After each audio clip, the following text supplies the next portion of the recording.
One really interesting subject when we talk about the history of games is the idea of the auteur, or an author of a game. Often I get into the argument about are games art or are games not art. And what I want to, and a lot of times and a lot of people who are opponents of the of games as art will start to bring up points that not all games actually have people who created them. So how can you have someone if you have objects that are created by no one, it can't possibly be artistic because there's no authorship behind it, and you need someone to be an author in order to create art. Now, obviously, arguing about art is a very long and arduous subject. But one of the things that I find interesting about this era right now is that we've begun to create authors of the work, and we started to record who is it that is creating these games, and we've started to look behind the scenes as far as how these games are developed.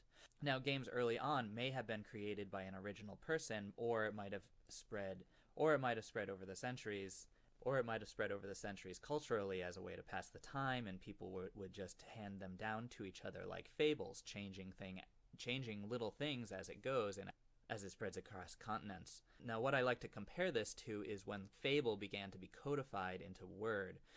Homer didn't write the Iliad and the Odyssey, he merely wrote them down, which is actually a very big distinction. So these early games like Go, chess, these games came out of generations and evolutions of game designs, and the iterative nature of game design was actually inside the generational hand-me-down. So we would have one or two iterations across the centuries.